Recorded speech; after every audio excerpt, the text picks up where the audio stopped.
تب اس نے ان سے کہا، مجھ کو اٹھا کر سمندر میں پھینک دو تو تمہارے لیے سمندر ساکن ہو جائے گا، کیونکہ میں جانتا ہوں کہ یہ بڑا طوفان تم پر میرے ہی سبب سے آیا ہے۔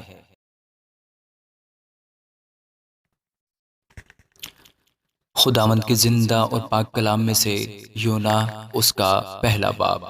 خداوند کا کلام یونا بن امتی پر نازل ہوا کہ اٹھ اس بڑے شہر نینوا کو جا اور اس کے خلاف منادی کر، کیونکہ ان کی شرارت میرے حضور پہنچی ہے۔ لیکن یونا خداوند کے حضور سے تریسس کو بھاگا اور یافا میں پہنچا، اور وہاں اسے تریسس کو جانے والا جہاز ملا، اور وہ کرایہ دے کر اس میں سوار ہوا تاکہ خداوند کے حضور سے تریسس کو اہل جہاز کے ساتھ جائے۔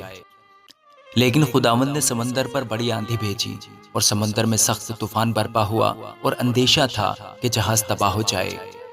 تب ملاح ہراساں ہوئے اور ہر ایک نے اپنے دیوتا کو پکارا، اور وہ اجناس جو جہاز میں تھیں سمندر میں ڈال دیں تاکہ اسے ہلکا کریں، لیکن یونا جہاز کے اندر پڑا سو رہا تھا۔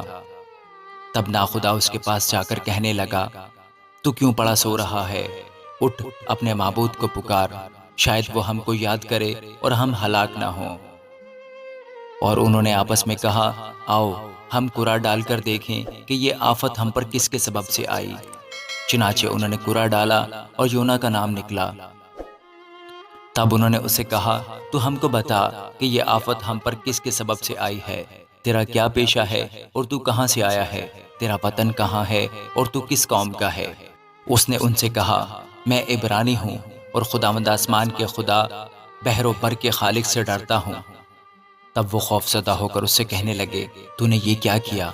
کیونکہ ان کو معلوم تھا کہ وہ خداوند کے حضور سے بھاگا ہے، اس لیے کہ اس نے خود ان سے کہا تھا۔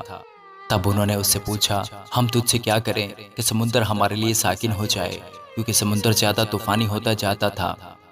تب اس نے ان سے کہا، مجھ کو اٹھا کر سمندر میں پھینک دو تو تمہارے لیے سمندر ساکن ہو جائے گا، کیونکہ میں جانتا ہوں کہ یہ بڑا طوفان تم پر میرے ہی سبب سے آیا ہے۔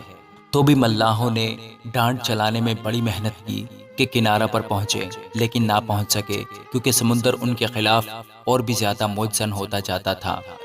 تب انہوں نے خداوند کے حضور گڑ گڑا کر کہا، اے خداوند، ہم تیری منت کرتے ہیں کہ ہم اس آدمی کی جان کے سبب سے ہلاک نہ ہوں، اور تو خون ناحق کو ہماری گردن پر نہ ڈالے، کیونکہ اے خداوند تو نے جو چاہا سو کیا۔ اور انہوں نے یونا کو اٹھا کر سمندر میں پھینک دیا، اور سمندر کا تلاطم موقوف ہو گیا۔